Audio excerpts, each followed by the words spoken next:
Guys, what is good? We are back for another episode of Marvin's Room, and I am super excited today to be doing my first interview with Adi, who is a beautiful soul, and she has a great story, a great mind. She is like me, a fellow Leo. It's Leo season right now, and she has a great story on how she manifested her SP using the power of the mind and certain techniques that really aren't talked about as much as frequently as other techniques. So I wanted to hop on here and interview her so you guys could hear how beautiful her perspective is and the amazing power of what she did to manifest, whether it was an SP or other things in her life. So welcome to the channel. Welcome to the channel. Thank you, Marvin. I'm thrilled to be here.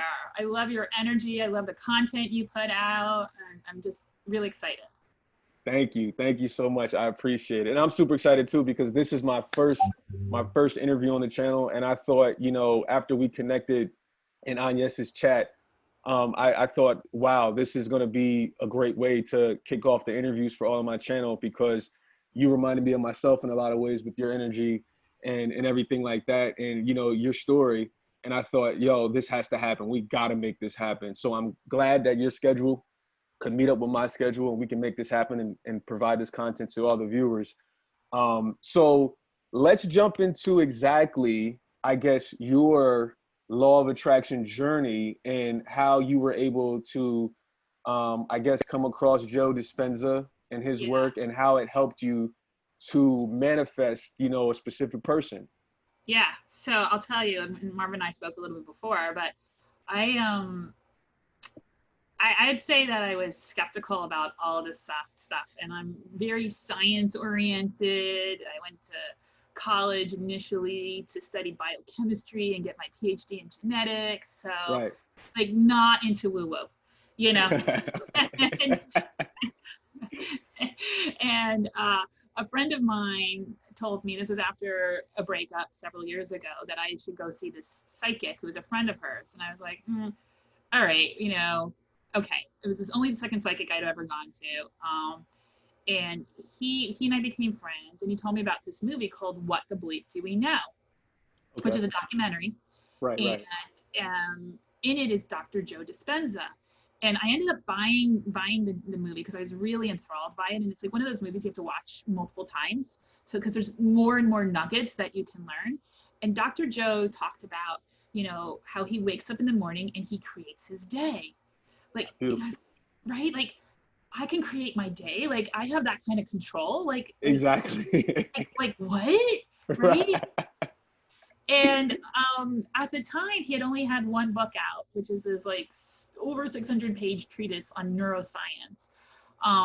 But I read it.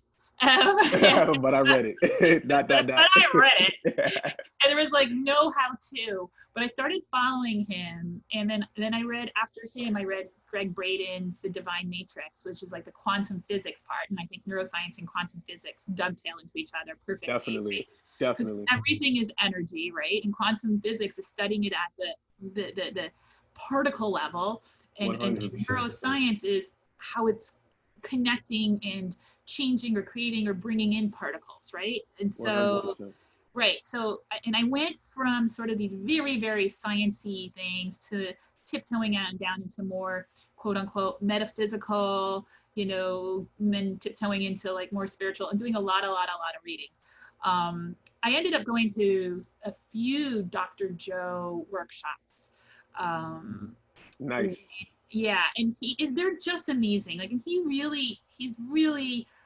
he talks about, he says science is the modern language of mysticism, which I find beautiful, right? That's He's like, beautiful. yeah, because people in these days they're very like, and he calls it, there's Newtonian science and quantum science. And Newtonian science is, when I see it, I will believe it. Quantum science Mm. is, when you believe it, you will see it. And most people are the first one. 100%. Yeah, Show me the results. They want to exactly. see it, right? So we're so focused on our 3D external world, right? And that is what's giving us our information, as opposed to going inside mastering our thoughts consciously, deliberately choosing our thoughts in order to create our 3D world, right? 100%.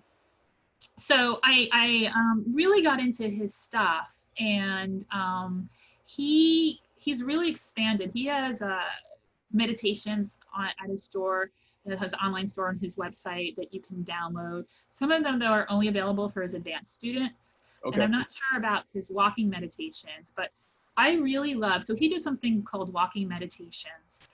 And I really love them because what they're about, he says, when you're sitting down and you're doing a meditation and you're great, you're in the zone, you're visualizing, blah, blah, blah.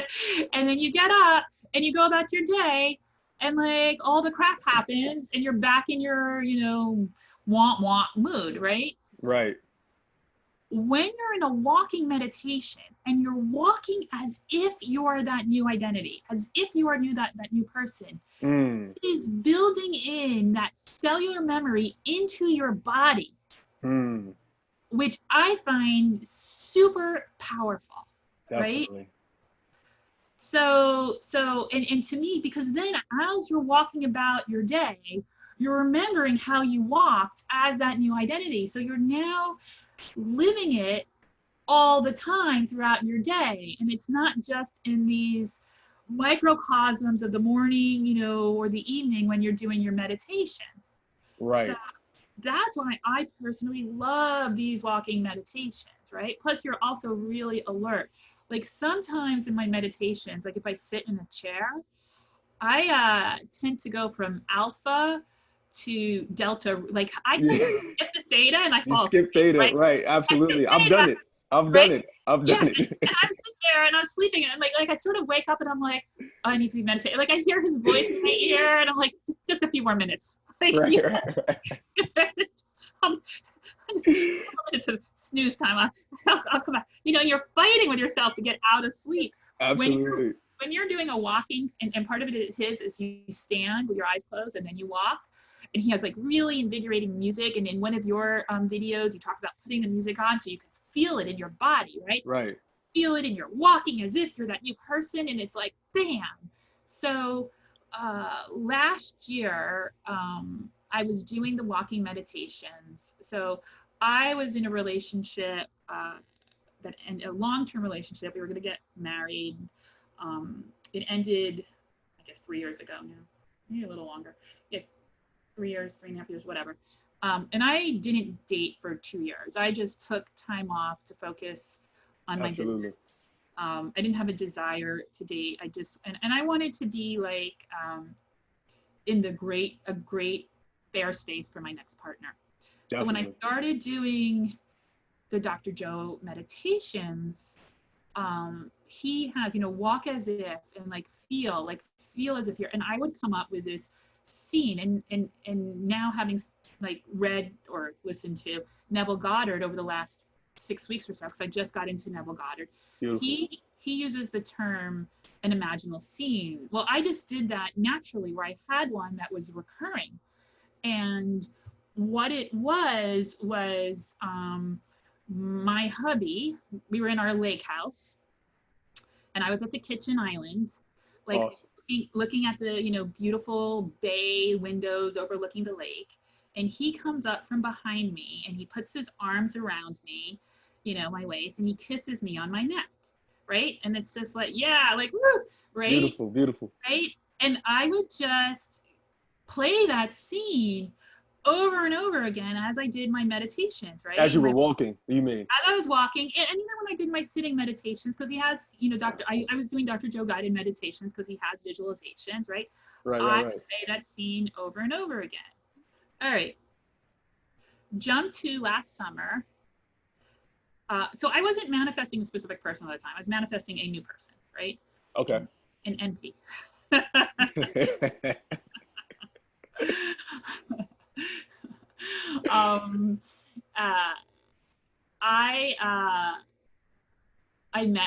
I met this awesome guy online, and like our first conversation, the first 45 seconds or 60 seconds was just laughing, like, because we had been texting, and he said something to me like, how is it that you're still single? And I'm like, well, that's not a question for text. If we ever have a phone call, then I put cough, cough.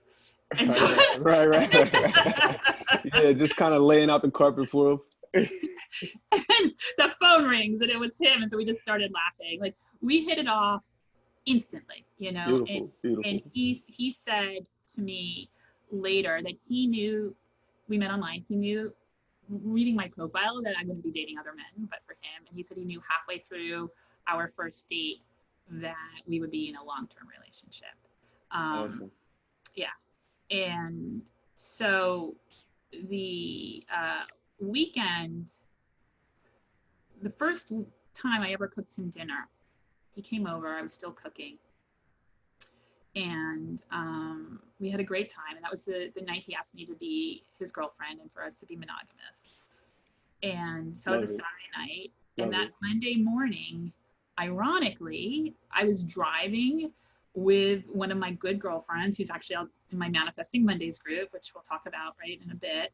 We were driving up to a Dr. Joe advanced workshop, just coincidentally. And so I was telling her about my SP, because we hadn't really talked, right? And he and I had been dating for 4 weeks at that point, 3 weeks, 4 weeks. And so I'm telling her about it, and she's like, girl, she's like, you manifested him. And all of a sudden, like, Marvin, I swear to God, I freaked out, because when he came over that Saturday night for dinner and I was still cooking, he came up from around behind me, put his arms around me, and kissed my neck. But not only that, what I realized when she said that to me was the guy in my visualization had his height, his build, and his hair. Like, wow. I didn't do a face, like I didn't do facial features, like I didn't need that detail, right? It was just the energy of his build. And I'm like driving, I'm the one at the wheel, and I'm like, oh my God, oh my God, oh my God, oh my God, right? You know? And I remember in one of your videos with Yes, you were like, when you realized it, you're like freaking out, because you're like, yeah, like you did it. Totally. Like, the only thing that was missing was that we were not in a lake house. Right. So that part is coming, right? I was gonna say that's good. That's gonna happen. That's gonna happen. But like, I freaked out. I'm like, and it was the night he asked me to be his girlfriend, right? Like, it was like, what are the chances, right? That's so beautiful. Yeah. So that's how he manifested him. That is so beautiful. Oh my God. I'm thinking about, like, I just had flashbacks of everything you were saying, because I'm thinking about, you know, my SP journey, and it's like you said, like, you literally, like, when it hits you, because when it first happens, it a lot of times I realize it doesn't really hit you until maybe a few minutes after, or maybe a day after, or a couple of days after. And when it hits you, it's like your heart rate like speeds up, and like this rush of energy or blood or whatever the case may be, and you're just like whoa, like I really did this. I manifested this exactly, like pretty much 90+% of how it happened in my mind. And it freaks you out in a good way, and you're kind of like, because that's how I was just like, when my text it came through after doing it for maybe because we talked behind the scenes about how we used to do this. We heard about law of attraction, but we really weren't diligent in doing the work. And once we got, I don't know if that's a Leo thing, maybe it is, maybe it isn't, but once we got diligent on doing the work, when I got diligent back in 2018 of actually doing the stuff that I had been learning about for the past 7 years, it was like, boom, that's when it happened. So I know exactly what you mean when you bring that up. Yeah, like almost 100% of the time, like my maybe 80%. I don't realize in the moment when they happen that I had been visualizing it, because I'm not sitting there actively thinking about my visualizations, right? Exactly. And when I know that it's real, like sometimes they happen right away, like when I'm really like little things, because I play around with manifesting little things, like I remember playing around one day when this was before I met my SP, and I wanted this sounds terrible, but like I just wanted somebody to like compliment me because my last boyfriend was not very verbally generous. Okay. And so I just wanted, like I don't care, like a construction worker. Like I don't care. Is that terrible? Like, No, it's nothing wrong. You're playing with it, so it's all good. Right? So I just wanted a compliment. And I'd gone out to some meetings and I was coming back. And my mailman, who I've known for like ever, No. he goes, "Hey, beautiful." No, wow. And I was like, and then I walk, I'm like, "Hey, thanks." He's like, "You look beautiful." And like when he's like known me forever, like for him, he's never said it since. He never said it before. And I like 5 steps later, I'm like, holy cow! Like I literally just intended it that morning. Like literally that morning. That's how you know. That's exactly how you know that you were creating your reality. I never once said it since, right? That is crazy. Like, we're like, oh my God, Marvin, I'll tell you another one quickly. Absolutely. Yes. Like, so I was this was the second Dr. Joe workshop that I had done. It was his level 2, which he doesn't really do in person anymore, but you can do it online. You can pay for it online. And he has this meditation called Connecting to Two Potentials in the Quantum Field. And he says, make one of them something you don't care about, right? Because he knows that you have resistance about the big stuff. So we all do. Yep. Right. What do I not care about? Like my big thing that I cared about was my company. I was in my other relationship at the time, my prior relationship, I should say. And what do I not care about? I'm like, all right, give me a communication from somebody, like first it was like a phone call, but an email from somebody that I haven't heard from in like 2 years or more. Not like my mom. Like if you have my mom call me, I'm not going to think I manifested that, right? Right, like, exactly. No. Like that's not a manifestation. That's an everyday thing. That's an everyday thing, right? Yeah. But like 2 years or more, and then I added, and it not bad news. Like I want it to be not bad news, like like good news or whatever. That's key. Right? That's key. Right? Yeah, right. So you have to add that detail. So yeah. We go in, we went, we went on break, we come back, we do the meditation, blah, blah, blah. And then my boyfriend and I drove back to his apartment. He lived close to this and went to bed. I didn't look at my cell phone, went to the workshop on Sunday. And at lunch, I'm finally looking at my email. I'm scrolling through, and Marvin, I almost fell off the freaking chair. There is an email there that says, "It's been a long time." I got it Saturday night, a few hours after the meditation. It was from somebody who I graduated from high school with. Had not seen him, had not heard from him since high school graduation. And he said he works at a TV studio. He was in town. They were doing a show that was on, I might as well, he works at NBC, and he was in town working on a show. He's now married with 2 kids, blah, blah, blah. And if he had time, maybe he and I and a third friend could get together for lunch or something. And I was like, okay, now mind you, we never did, but it didn't matter. I just asked for a communication that was not negative, right? Right. So here's the kicker. I come back to my home after that Sunday, like that evening. I came back to my apartment, and I'm putting away I'm unpacking, and I put away the notebook that I was taking notes with at the workshop, and I flipped the cover over on the binder. The notebook was from NBC Universal. I must have, in my prior job, gone to NBC for a meeting, forgot about it. I only have 2 corporate notebooks, one from NBC, apparently, and one from the company I used to work at. It's like as if like the universe knows I'm like skeptical. Like if you don't believe this, here is another sign. The notebook is from NBC Universal. Oh my God. I know, it was crazy, cray. Like literally at lunch, after I got that email, I went up to Dr. Joe on stage, and because he says like I get all these emails and they start with, "You're not gonna believe this." So I go up to him on stage and I'm like, "Dr. Joe, you're not gonna believe this." I'm like, I just got an email from somebody I haven't spoken to in like whatever it was, like 17 years. Crazy, right? cray, like you said. I could not believe this is one of the craziest stories I've ever heard. This is Oh so my God. awesome. But like you freak out because you're like, because we don't believe it, like, right? We don't believe it. But then when you have this happen over and over and over again. So I'll tell you one more. This happened during a walking meditation. Absolutely. And this was in the winter. And I did this walking meditation. So now I'm with my boyfriend, right?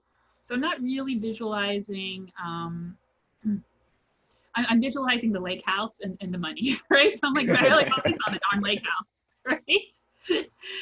And unfortunately, he's a widower, so his kids don't have a Okay. mom. Right. And so as I'm visualizing, I'm walking, I'm like, well, let me throw the kids in there and like experience things with them, grow our relationship. Definitely. And so I have this visualization where I'm with his daughter and we're in a dressing room and I'm like bringing her evening gowns to try on. Now I am not like a fashionista, like I'm like the like sciencey nerdy kind of girl, like trying on clothes like is not my thing, right? Like, whatever, right? Like but that's what came. That's literally the visualization that downloaded into my brain. And it was like 5 minutes. Like I had gotten this dress for her. It was like a little too big.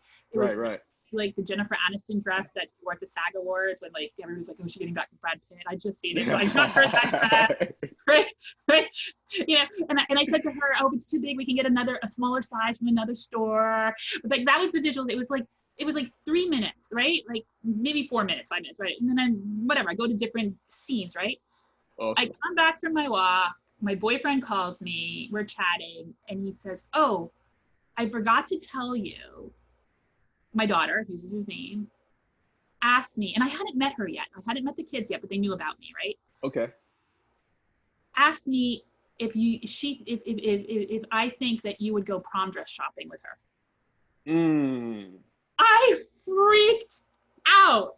Wow. I was like, and she had said that to him a few days before, right? So if he had actually told it to me on time, I wouldn't have had this visualization, or if he told it to me a few days later, there was only a few minutes in my mind, I wouldn't have remembered it, right? Like I wouldn't have remembered that I had that visualization, right? Right. He literally told it to me 20 minutes after I had the visualization. Is that not crazy? Crazy. Oh my, that's like lightning, Godspeed, source speed manifestation.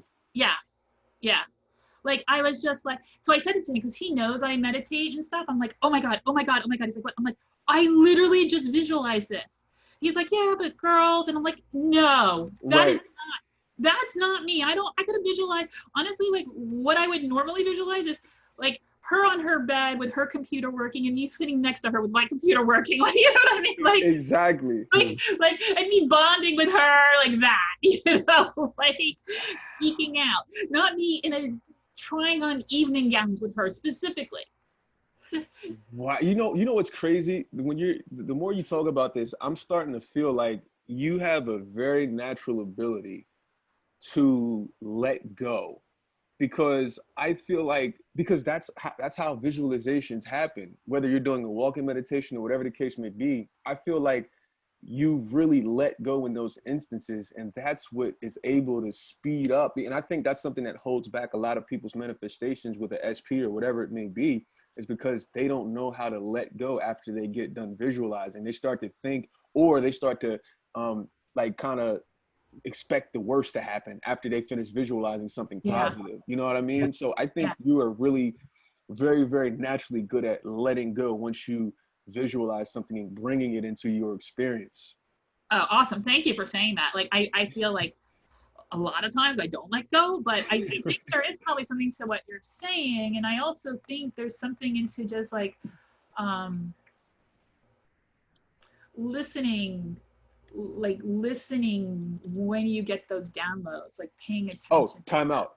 You saying that, I'm glad you said that, because I feel like another fault that a lot of people have when manifesting is they don't let the scene come to them. Yeah. They try to create a scene that doesn't necessarily fit, or they try to force a scene. But I noticed when we were talking behind the scenes and us talking right now, you are letting the scenes basically be like a laptop or a hard drive or something. Like you're letting it download to your desktop. You're letting it download naturally. Like you're not trying to force and think of like, okay, what scene should I do? And then try to, like, you're letting it happen naturally. And I think that's why it's sped up for you. That's fascinating. Like I remember, like I used to have like psychic predictions. Like I remember in like 7th grade and stuff. Oh, the wow. first time I really like had something, I was with in college. We were at I was with one of my, she's actually my little sister in my sorority, really good friend of mine, and we were at this fashion show. Ironically, talking about fashion. And they were doing giveaways, and they said $50. There were like 500 people in this auditorium. They said $50 Spiegel catalog gift certificate. And I turned to my friend and I said, "You're gonna win this." Like just really quickly, I said, "You're gonna win this." And they called her name, and she and I just, and I don't know, honestly, Marvin, I didn't even know, like, it's not like I knew it was like, it just downloaded to me, and I had the impulse to say to her, I said, "You're gonna win this." And she and I were more astounded that I actually said it than the fact that she won it. But it was crazy. Like I will never forget that. But it's like you have to listen. You have to listen to like what comes in and not necessarily doubt it, right? It's like it's a different voice. It's a slightly different voice than your own. Right. And I feel the same way because I'm listening to you and I'm like, I'm in shock of this story, hearing it. Like I'm in shock at the fact that you said it, not that it happened. Like you said, like I'm listening now, years later, and I'm like, wow, like you really said that. Yeah. And it happened, and like you said, being able to listen. And something I always say is prayer is us telephoning to God or source, and intuition is source energy or God telephoning to us. Ooh, I just got chills. And I think that's exactly what you're doing when you say that, is you're letting source energy, you're letting it download to you instead of you trying to telephone to it and force it and say, okay, how is this going to happen? And wow, that is so incredible. Your awareness is amazing. Like I haven't talked to too many people at all, if any, that have the kind of awareness that you are talking about right now. And it's a beautiful thing. Thank you. I wish I could turn it on, all the time. It doesn't happen all the time, but I think we all do. I wish I could turn it on all the time. I'm still trying to, get to that point. But what I have a lot of friends, and like we could sort of segue into this, but I have a lot of friends who are like intuitive and into the woo-woo stuff. And I have this one. Woo-woo. I know. I love that. There's one girlfriend who she's highly intuitive. And what she told me, which I think is really great tip, is to know the difference in the voices. If it's coming from your gut, if you feel it in your gut versus you feel it in your head, like actually focus on where the voice is coming from. So when it's coming from your head, it's your busybody monkey mind. When it's coming from your gut, when it's coming up versus going, like when it's coming up, it's like intuition, like when you feel it, like in your body versus the monkey mind. Wow. Does that make sense? That definitely makes sense. And I don't think I've really heard it broken down that way. That makes a ton of sense. Yeah.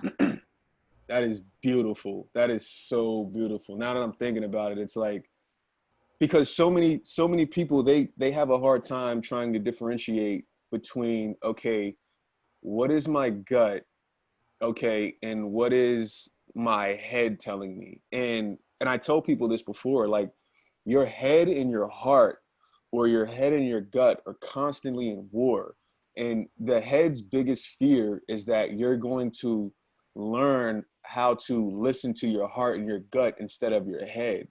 Yeah. Which what most people do is they listen to their head instead of listening to the heart. Because as you know, talking about Joe Dispenza, he breaks down the brain, right brain, left brain, and decision making and that sort of thing. And the heart bypasses all of that. All of it. And something that Greg Braden talks about is the heart has its own brain. It's I forget what he called it, but he talks about how the heart has its own brain, and it doesn't the heart's not logical like the brain is. And when a person can learn how to listen to their gut, listen to their heart, and make decisions that way, it's a beautiful thing. But what most people do is they don't know the difference between that, and so they allow their traumas or their pains, etc., to lead them, because they think that that's their gut. They think their traumas and their pain is their gut leading them, but it's not. It's Yeah, not. totally. It's your mind, you know. So Yeah. I think that that's very, very profound. Yeah, and you're right. Like I say gut, but sort of your gut or heart, where like sort of down there in your body, um, and that's like Dr. Joe and Neville Goddard talk about, becoming a new identity. It's not only your thinking, but you're literally, and we were talking before, like Shelley Ballard, who I love, she talks about embodying it, like literally being a new body with that new belief system and feeling it in your gut and your heart. And I know you and I had emailed about this, but Absolutely. the brain is electrical, sends out electrical energy, electrical information into the quantum field. The heart is electromagnetic, and magnetic frequencies are exponentially stronger than electrical. Like I think 1,000 times, don't quote me on the number. But then the two create an electromagnetic circuit, right? Right. So the brain is sending out and the heart is attracting back, right? So we're sending out information and we're attracting back information, things, experiences. And what Dr. Joe talks a lot about, and Greg Braden, but Dr. Joe is about getting mind-brain coherence. Exactly. Right? And there's actually an institute called the Heart Math Institute that Dr. Joe works with, but there's a lot of intelligence in the brain. There's also intelligence in the gut. So there are actually neurons, right? Brain Yep. cells, neurons in the gut, and the vagus nerve connects the gut all the way to the brain, and there are more neurons in the vagus nerve than there are actually in the brain. That is beautiful. That I did not know. So thank you for teaching me that. Yeah. Yeah.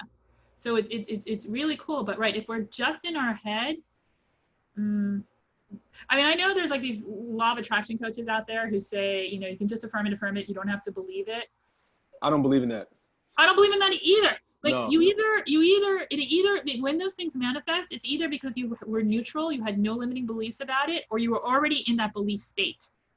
You already were in that belief state. And you didn't know it. And you didn't know it. You're just not aware that you were in that belief state. But if you have limiting beliefs or blocks, you got to work on. You can't just. You got to change that mindset. You got to believe it. You have to. And I think actually, I don't believe. You have to know it. Really, right. You have to know it. You have to take it. Belief leaves a percentage of doubt. There's like hope in belief. Like, well, I believe it. Beautifully said. Right. I know it. People who know it, like Muhammad Ali said, I am the greatest. He wasn't the greatest initially, right? He was starting out, right? I am the greatest. I am the greatest. He knew, he felt, he knew, right? And Michael Jordan in the Last Dance, he knew, right? Absolutely. And Lady Gaga, she, right? I love her story. Her story. She said she would walk around as if she was already an effing rock star, right? She said, I was delusional. She goes, and I would say to myself, I'm a rock star, I'm a rock star. She goes, it was a lie until it wasn't. And she said, I want people to walk around as if they're that, right? All these people, right? But you got to embody it. You got to know it. They knew it. Oh man, this conversation is so beautiful. Like I'm just sitting here, just taking this all in. Those examples, like those were perfect examples in different categories of life, whether it's boxing or basketball or music or whatever the case may be. Like these people, they knew it. They knew it. They embodied it. They didn't just say it, because words without feelings return to you void.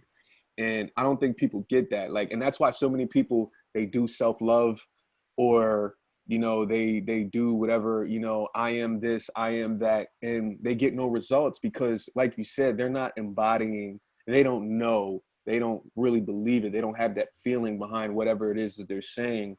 or visualizing, whatever the case may be. And I think when a person can really do that and embody what it is that you're affirming, you have to see results, and you will see results relatively quickly, because Abraham Hicks in one of her videos, she said something like, you know, um, I want to say 40 something seconds or 50 something seconds of being embodied with that feeling.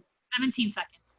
17 seconds of being embodied with that feeling is equivalent to like 2,000 hours of physical labor. Yeah. Or something like she literally said that in one of her presentations when she was on live stage. And, yeah, she said so, it a lot. Yeah. I don't think people understand how you know, just affirming and embodying that feeling, it's not about the physical work you put in, the physical time you put in. It's about how long can you stay in that feeling of, you know, wanting your SP, or already being with your SP, or being that rich man or woman that you want to be. How long can you stay in that feeling? Because that's what's going to speed up whatever it is that you want. Not you physically going to work or doing the action, but how long you can stay in those embodied states, just as you mentioned. Yeah, like Dr. Joe says, you know, it's a lot harder to change your situation matter to matter. Right. Meaning, you know, by action, by brute force, by will. Absolutely. The way to change it is energy to matter, right? So going inside, creating new neural networks through meditations, affirmations, so that you become that new person, that new identity. And then you change it. Beautiful, beautiful, beautiful. Oh my God, this is I'm loving this. I wish I could do this like every day. I wish I could just like be we could do more. I wish I could be like Oprah and just like be on TV and just, you know, every day and just talk about this stuff, because this is so amazing. I love it. Well, it's great when you have friends that you can do that with. Absolutely. And speaking of friends, let's talk about your Manifestation Monday group and how important it is to get friends on one accord, on the same page with you, to help with your manifestations, or to possibly even speed up whatever it is that you're trying to manifest. Yeah. So I have a group of friends, 5 of us. So and we call our group Manifesting Mondays. And when I started getting into this stuff, none of my existing friends whom I adore were interested, and never mind knowledgeable, because I was just learning about it myself, but it just wasn't their passion. It's totally cool, right? We all love different things, right? Right. Like one of my best friends loves Broadway, and I'm like, You can keep that. You can keep that. Yeah. You can go to Broadway. I'm gonna read my quantum science book. My quantum physics book. Yeah. Oh man, that's funny. Have fun at the show while I geek out.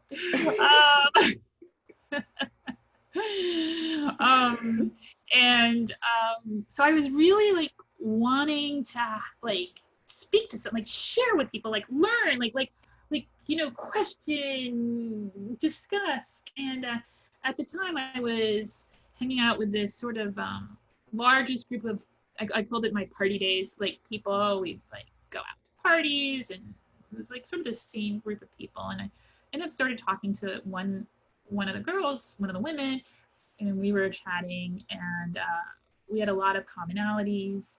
And so we exchanged phone numbers, and we got together another time and went for drinks. And somehow we started talking about this, and she was into it too. Like she was a huge Tony Robbins person. She was into law of attraction. Okay. I had just discovered Abraham Hicks. And long story short, so we became really good friends. In fact, I was a bridesmaid at her wedding. So she manifested her husband, right? Beautiful. Yeah, and we decided Abraham Hicks was coming to, you know, a town near you, and so we went up to see them. We were like, whoa! And she bought one of their DVD sets, and I bought one of their DVD sets. And I said to her, I said, well, why don't we watch them together? Like, because we bought 2 different DVDs. Like, why don't we? She goes, yeah, let's do it. So like every 2 weeks, we started to watch them together, and then I met another woman. I had gone to, like, this is like the bridge of incidents. Like, I had traveled around Europe for a couple months, and I would Nice. meet people on like this website, which still exists, but it's changed. It's called A Small World. And I met this guy who coincidentally was a psychic, and he did remote viewing, but that was just like totally like coincidental. Right, And right, we right. went around Berlin, and we stayed in touch, and he came to New York twice, and in successive years, like a couple years later, and he had gotten engaged, and he said, "Oh, a friend of mine is having a engagement party, a dinner party for me. Do you want to come?" And I'm like, "Yeah, why not? You know, I can meet new people, right?" So I go to this dinner party, and this woman arrives. She like arrives 2 hours late. There was one empty seat open. It was in front of me. Long story short, we end up connecting. She was into something called numerology. Like, I had heard of it, but I didn't know what it was. We connect. We became fast friends, like literally like overnight. She was one of my closest friends, right? Nice. And so I invited her to join my other friend and me as we watched Abraham Hicks. And then my other friend had a friend from college who was into this stuff. And then I met another woman through another source. And long story short, there were five of us, and we got together every 2 weeks. And at this point, we became really close friends. So we would have a dinner. So whoever was hosting, we switched apartments. One would host, they would make dinner, right? We would eat, we would chit chat, and then we would watch something law of attraction based, like Abraham DVDs or Wayne Dyer movie. And then we would do something which we just came up with, which we call the intention circle. And what that was one person would like, we would go around the circle, and each person would get their turn where they would say what they want to create, what they want to manifest. And then we would send energy to their manifestation. And then when we were done, we would do a grounding meditation to begin with. So we were all grounded. Then we would go around the circle. And after we sent in, we would all go around and say, what visions did we get? Right. So there were a lot of like, really, like, my group of girlfriends is like, they're pretty intuitive, pretty psychic. Right. Right, right. So, like, really a lot of visions that came up that ended up coming true. And you and I were talking about like Lynn McTaggart, who she wrote several books, or at least two that I know of. And I read one of them, which is called, she's a New York Times reporter. She was like a science, though, based reporter. Definitely. And it's her first book, or the book that I read, was called The Intention Experiment. And it's about groups of people sending energy to a common cause. And I believe that this is what prayer is in religious organizations, right? There's a power when it's an exponential power when people come together. And there've actually been studies, like they did it, there was like a study in Jerusalem where a bunch of people sent energy and positive and peace healing thoughts. And then the border between like Jerusalem and Palestine, like there was a marked decrease in conflicts for that Wow. time. Yeah, so it's really, really powerful when you can get multiple people together focused on the same intention. I agree with that. That is so beautiful. And I think you're right. I think and because so many people I know, they either grew up Christian or Muslim or Judaism or stuff like that. And I think in the Bible it mentions something like where there's two or more gathered. Because if there's the more energy and people today, a term that I guess a lot of people use today is collective consciousness.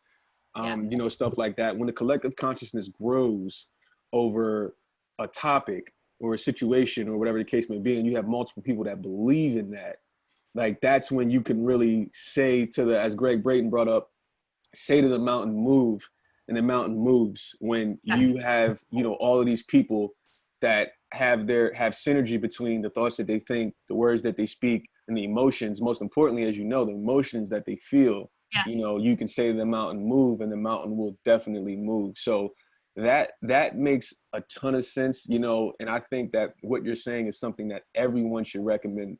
I recommend everyone doing it, is finding people who can you know, who are on the same page with you, who believe in what you believe in, and your guys' energy can get on one accord, and you guys can possibly help speed up the process and have words of encouragement, you know, as opposed to contrary to what most people do is they don't have the right people in their corner. They get the advice from the wrong people, or they're listening to the wrong collective consciousness of people. You know, for instance, when people say, you know, things like, oh, you know, if it's not meant to be, it's not meant to be, you know, Oh, or yeah, shut up. your SP left you, you know, you shouldn't be trying to get them back. Things happen for a reason. You know, that's a huge collective consciousness that I've seen over a myriad of people and friendships and groups, and like they believe in those types of limiting beliefs and collective consciousness beliefs. And I think those are just poisoning so many people because they're around it, listen to it. Yeah, yeah. I see to people when somebody's like a negative Nelly, like especially with my business, and they like will say something, I literally stop them and I say, do not bring your limiting beliefs into my domain. I That's do not beautiful. I do not want to hear your limiting beliefs. Right? That is from your filter, and I do not. Everything is possible. Everything is possible, right? There is infinite potentiality out there. Everything is possible. Sorry you were wounded as a child and you have that negative belief, but that's your crap and not mine. And that's what most people do is they throw their forms of insecurities or traumas or pains, et cetera, or whatever. They throw it on you in the form of advice. Yeah, because they're trying to protect you, but it's from their trauma, right? I don't need your trauma. Thanks, I have enough of my own. No, exactly. That's 100% true, and that's just so well said. And I think that that is something that we should all strive for in this law of attraction stuff, because a lot of people are still trying to get hip to law of attraction and they're not really familiar with it or how it works. And so many people feel like they're alone. And so many people out there in the world, they feel like what we do or what we talk about is voodoo, it's witchcraft, you know, stuff like that. I've heard from talking to different people, and I'm just like, these guys have, this is not, you know, me cutting my blood open, putting it into boiling water and saying some chant at midnight, you know, while a candle is lit. You know what I'm saying? Like, this is not that. This is definitely, I mean, this stuff is in pretty much all religions. You know, the stuff that we talk about is pretty much in all religions, whether it's Christianity, Muslim, Judaism. It's just not called law of attraction. You know, that term, it wasn't called that 2,000 years ago or 4,000 years ago, whatever the case may be. But everything we talk about, as Greg Brayton always says, the monasteries, you know, the Tibetans, you know, all of these guys, the Aztecs, the Aboriginals, like these teachings, the yogis. I mean, this stuff has been around for thousands and thousands and thousands of years. This is nothing new. Yeah, like Neville Goddard reinterprets the New and the Old Testament as like he calls it psychological parables, which is controversial to a lot of people. I know. But when you hear him talk about it in that one book, Faith is our foundation or something like that. Our fortune, faith is our fortune. It's mind blowing how he like reinterprets Christmas and Easter and Mary and Jesus. It's like, whoa, and it makes so much sense. It does. Like, it's all, like there's no it's there's no lack of logic in anything he says. It's like, whoa, that makes sense. Whoa, that makes sense. Whoa, that makes sense. Like, it's like almost becomes like, how can you see it any other way when you hear him say that? But, you know, even magic, like witchcraft, I should say, like once I started understanding all this stuff, I saw witchcraft from a completely different lens. What I see witchcraft as is I mean, people still practice it now, but like back in the 1500s, 1600s, like the Salem witch trials, it was people, mostly women, who believed in the law of attraction. They just had to use physical objects as ways, as conduits for having that belief or their knowing. So they felt that they needed to pour this potion and mix that bat wing or whatever the heck they do, you know. Mix that bat wing. Yeah. like I don't know, pluck the whisker out of that mouse, you know, in order to form the knowledge or the belief. They were using external sources, not knowing that they could do it internally.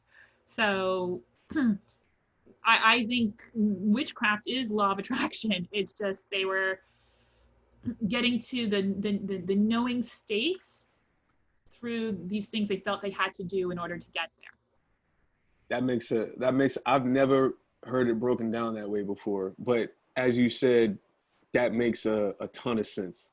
That makes that's my own sense. interpretation. There might be like witches out there who are listening to this or like, yeah.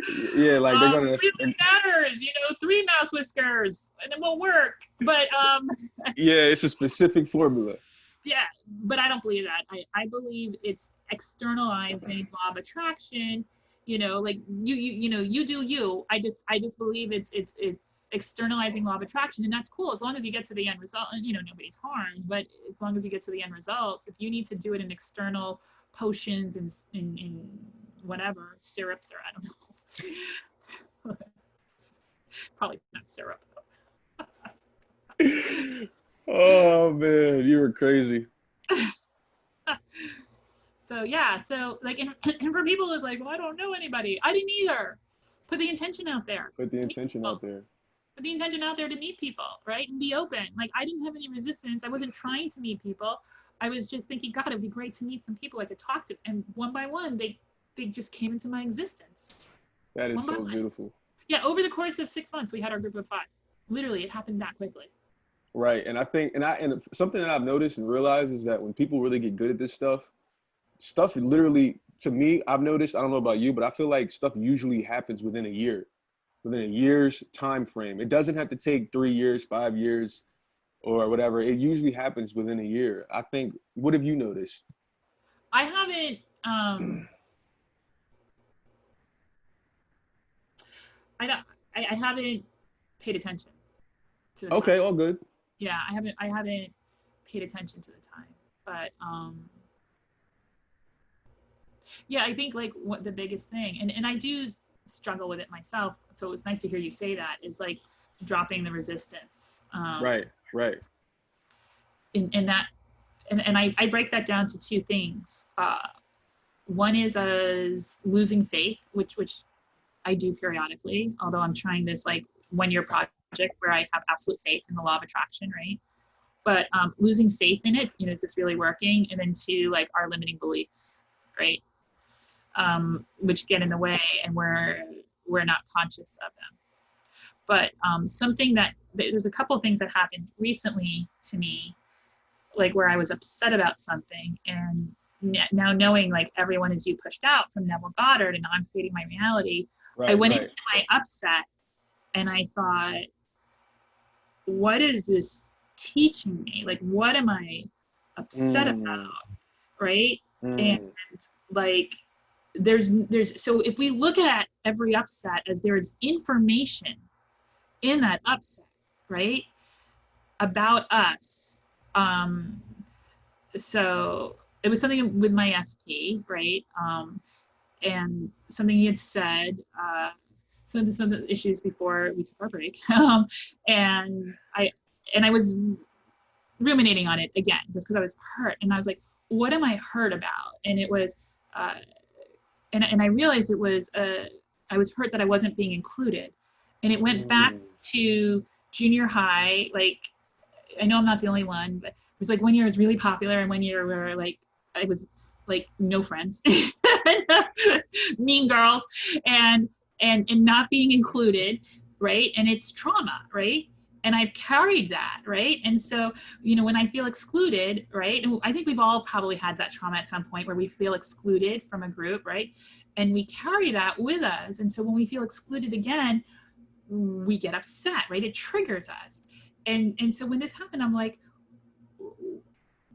what the information in here is I get to work and clear my not being included, so that it never happens again, so that I am always included, and I believe I'm always included, and I'm not I don't have a fear, not that I have an active fear, but I don't have a subconscious fear of being excluded. So now I get to clear that, so I never create it again in my reality, and or if it comes up in my reality, I'm neutral on it. I don't take it personally, right? So there's that. What I'm really gotten like, aware of in literally the last week, Marvin, is that when I have an upset, go inside, and what is the information there that I need to clear about me? And I just find that so powerful. That, listen, what you just said literally just, I'm listening to you and I'm just like thinking like, it's just like truth bomb, truth bomb, truth bomb, boom, boom, boom. It's just going off in my head. And I'm just like, you are so right. Because that's literally kind of like the same thing that happened with me with my SP situation a couple years ago. And I was thinking, okay, my first initial thought was the same thing, like, okay, what is this trying to teach me? Yeah. And that's how I approached it. Some people, when they go through, a serious breakup, where whatever the case may be, they turn to drugs, other addictions, et cetera, et cetera. But I literally turned to education and knowledge. And I said, okay, what is this trying to teach me? How can I never, feel this type of pain ever again? And why am I feeling this type of pain right now? Where is it, like you said, where is this coming from? And when you peel back those layers and you go back to, like you said, whether it's, junior high or whatever the case may be, you really start to dissect and say, okay, this is where this is coming from. So you just said that and stated that so beautifully. It couldn't have been said any better. Thank you. Like I saw this video on YouTube, this Dr. Margaret Paul, I think, and she has an inner bonding practice, which is like inner child healing. Okay. So I've really gotten into this in the last 4 to 6 weeks, like this inner child healing, the self-love, because I never did any of that before. Right. And she gave this analogy, which was really just, I won't forget it. It was really powerful. She's like, when you have pain in your body, it is information. So when you're cooking and the knife starts to cut your finger, Ooh. That is information that you are way too close, right? Right. Right? Like, pull the knife away, And I was like, whoa, like mind explosion, right? That pain, so whether it's physical pain or emotional pain, there is information in that pain.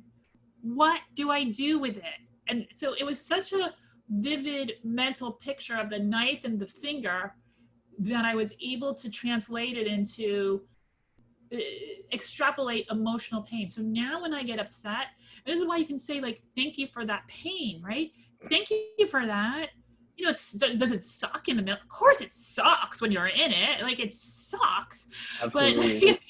But, then you take a step back and you say, what can I learn from this so that the rest of my life is exponentially better forever? Absolutely. And that's what you did. And that's what I did. Yeah. Yeah. That is, but it all starts with, like you said, you have to mull it over. Video. You have to mull it over. You have to let it. Might be my video. What's up? What's that? Our video is like a little laggy. Oh, okay. I'm sorry.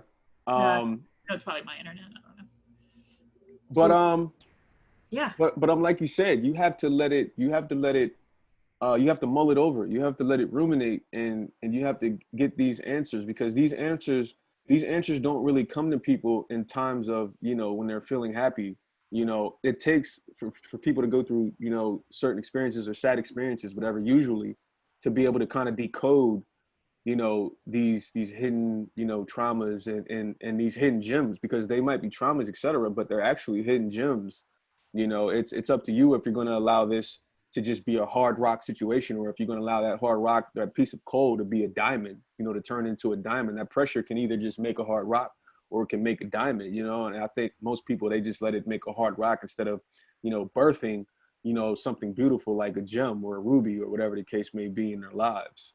Yeah, no, that's beautiful. Yeah, no, it takes sometimes just sitting down and closing your eyes and going inside and saying, where is this coming from? I'm Absolutely. reading, I'm listening. It sounds really weird to say I'm listening to a book. I'm listening to an audiobook. I'm listening to a book. How do you? By David Hawkins. He wrote Power versus Force, and this is his book called Letting Go: The Pathway to Surrender. Because I'm really working on the letting go part. Right. As we all are. I think 90+% of people are working on that part. Yeah. Well, like Abraham Hicks is like, there are 3 steps, right? Ask, step 1, 2, Yeah. give it, 3, allow. Mm-hmm. Some people have problems asking. They're not sure what they're asking for. The having the allowing, is the human condition, right? Is like becoming that. But this letting go book is really, I really recommend it. Yeah. It's about letting go of the negative emotion that becomes suppressed in our body and also creates disease, but it creates repetitive patterns of what I would call negative manifestations in our life. Which I see far too often, and it's sad because most people never get to the bottom of it, or it takes them extremely long to get to the bottom of it. So I know exactly what you mean. Yeah, I think most people die unconscious, honestly. That's powerful. I agree. Yeah, I think there are very few who are looking to learn and open. I think in our century right now, way more than in past generations, and the internet has helped with that. But still, I think but it will change. Like I think, I think of like, like what will the world be like? Assuming the planet still exists. Assuming it's on this planet. Right. In like let's say like in 3,000 or 4,000 or whatever it is, where like everyone is using like the power of the mind to manifest, and they look back at us like we were in the dark ages, right? Like Right. there will be a time when people are mentally and then my mind goes like, whoa, like, mom, get out of my brain, no, close the door, like, like, you're not allowed in, stop.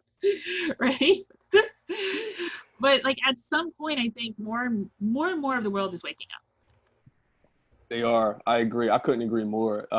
It's a beautiful thing, and like we were talking about behind the scenes, I think over the past, The Secret, when The Secret first came out and Oprah talked about it in whatever 2006, 2007, that kind of scratched the surface. But that was around the same time YouTube came out, and to me personally, I believe YouTube really didn't start picking up steam until like maybe 2012 to 2015 ish, something like that, somewhere around there. And now it's at the point to where this stuff is really just taking off. So we're kind of like the beginners of this conscious creation. Like you said, it really would be interesting to see civilization 100 years from now, or 200 years from now, or 500 years from now, when people are no longer putting in effort necessarily to manifest what they want, especially in like the Western world, because the Western world in America, we're taught, you got to put in 15-hour days, and that's the only way to become successful, and you can't do it any other way, et cetera, et cetera. So it really would be interesting to see, like you said, in the future, of how civilization would be, when people really learn how to harness their mind. Because I always go back to that saying that you've heard, as I've heard, as so many have heard, to where humans really only use 10% of their brain. So what happens when we use that other 90%? God knows what it's going to be like. So you're absolutely right. Well, I think that so there's a couple of things to settle. I'm going to forget the first one, but I'll talk about the last one. Like, so I heard this theory, but more and more I'm believing it, and this is totally out there, like crazy wild. But so you've seen those videos of brains, right? Where like the neural connections wiring and firing together, like the neural synapses connecting, right? And then there's the electrical, right? They light up, right? And they measure, right? They measure that electrical response from the brain. What if, and you talk about collective consciousness, what if our brains do not hold information? What if our brains are electrical receivers like antenna, and the information is out there, all the information, including 1 + 1 = 2, is out there in the quantum field. They talk about the Akashic records, where all information of the past, future, present exists. And we are just creating billions of electrical signals and antenna in our brain to pick up different information. Because when they cut the brain open, it's not like the information is falling out. Right, exactly. Right. And maybe that's too literal of an analogy, but when you say we're only using 10% of our brain, what if what we're doing is we're just creating these neural synaptic connections, and it's just creating more and more highways to connect with information that is outside of us. Wow, that is very profound. Like That, that's really what I think, because when you have these people who are psychics or channels, and good ones, not the quacks, right? The people who right, say right. things, you're like, where that, like when my friend, when I turned to her and said, "You're gonna win this," where did I get that from? Where did I get that from? Right? That information is out there in the field, and so I feel that psychics, good ones, and mediums, like that information's out there, and they just have very strong antennae to connect and to download that information. So like Greg Braden talks about this in his book, The Divine Matrix, that hundreds and thousands of years ago, before the internet, before we got lazy with the printing press, with Gutenberg, right? And before information was given to us, like ancient man had to read the winds, they had to read the earth, they had to read this, they had to read the sun, they were literally using their intuition.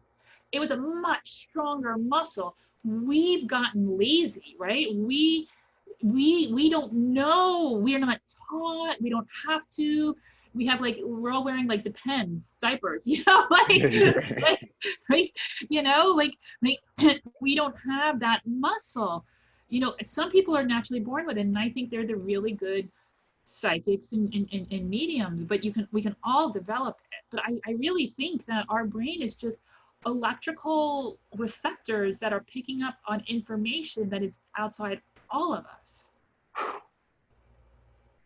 Man, like what you just, like, you know, like people obviously know like orgasms. I just feel like this conversation has been filled with like brain orgasm after like brain orgasm. Like what you just said was just, that makes so much sense. And I agree 100%. Right? Like it's all out there. Oh, this is what I was going to say. So Yeah, yeah. I believe, oh my God, because I've had, so my father has sadly passed away, but he Okay. communicates with me, which I know sounds weird. We can talk about that another time. No, I believe it. I know this is like a really long video already, so No. It's all good. It's all good. We can wrap up after this. That's not a problem. yeah, and I can talk to you about it another time if Yeah, you sure. want. But Absolutely. like so, you know, when Abraham Hicks talks about this, right? Like, you know, we croak, right? But Yeah, yeah. I believe we're all an individuated spark of source energy, right? And as they say, we come into physical, we go out of physical, we come into physical, we go out of physical. But who is, oh, I remember the other thing I was going to say, sorry. Who is to say that the only thing in this world is that which we can see with our five senses? Who is to say that there are not other energy layers, right? Which is where I believe souls that have passed on are there other energy layers. And I believe that when they can communicate with us, they are lowering their vibration. Right? We don't see radio waves, we don't see cell phone waves, we don't see the TV waves. Like we don't Exactly. see that. All that information is out there in the ether. I think it would be either naive or arrogant of us to think that there is not other information levels, energy layers out there, but for the ones that we have discovered by 2020. Because honestly, in 1800, they didn't know radio waves, and they didn't know TV waves, and they didn't know cell phone waves, right? Wireless waves, right? Or Wi-Fi, right? So how can we say that that is all that's out there? So when my dad is communicating with me, he is lowering his energy level so that he can get closer to our slower, everything that's material, right? We know matter is slow moving energy, right? Solids are very slow, right? Liquids are a little faster. Gas is faster, right? All these other energy waves outside of the physical, they're much quicker, right? So therefore there are even more waves, energy, information that's even faster, right?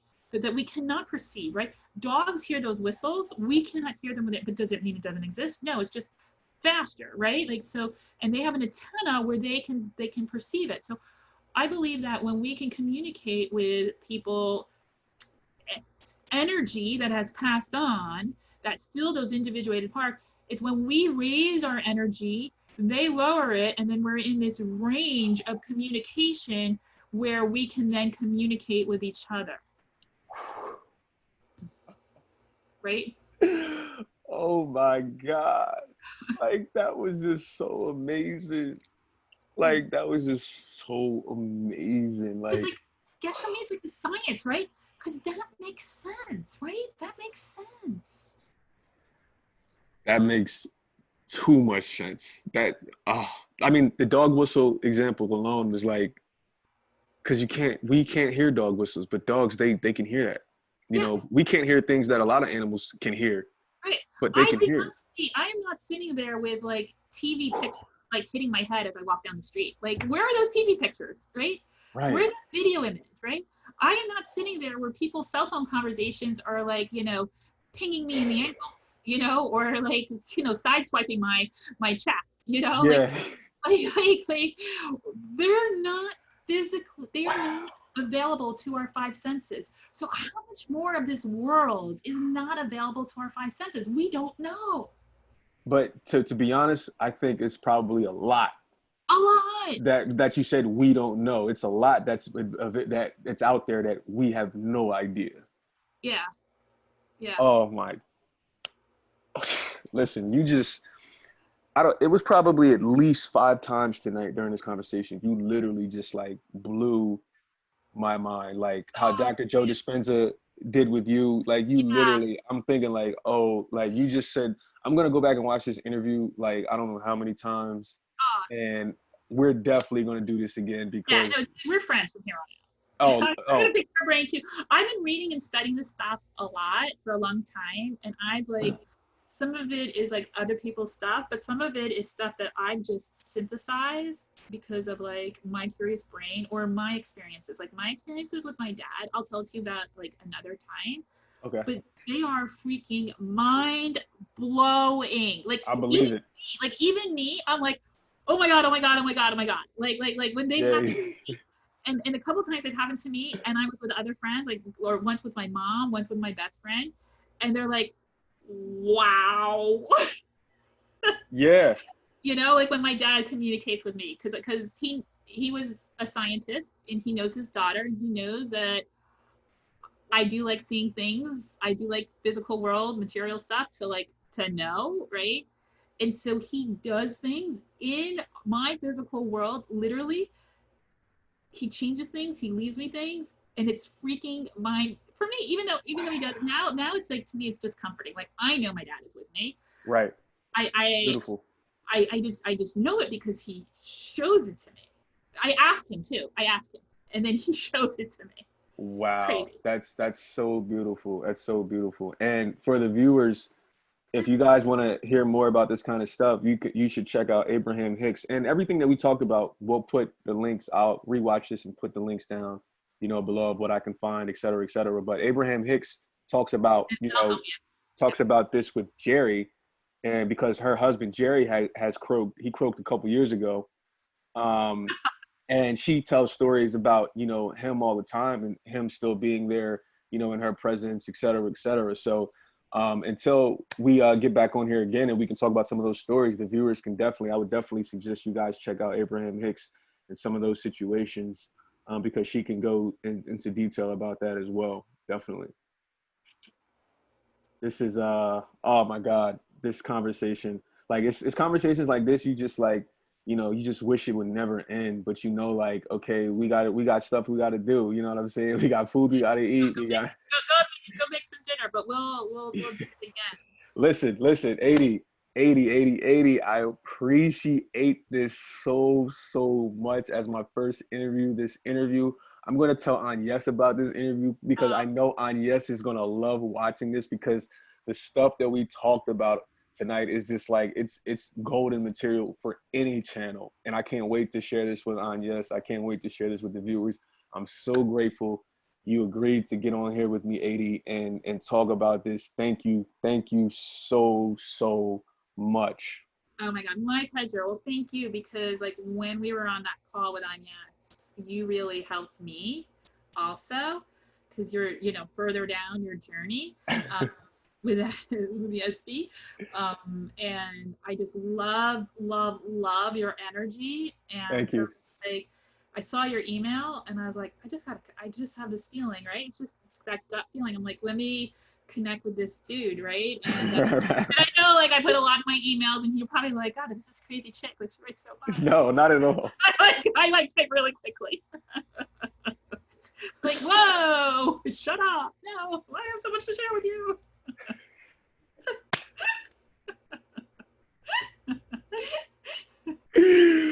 Oh my God, you are something else. I tell you.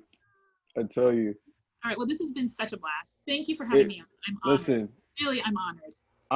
I'm honored to have someone that shares so much of Dr. Joe's work and Taggart's work and other people's work, the breaking it down, the science behind it.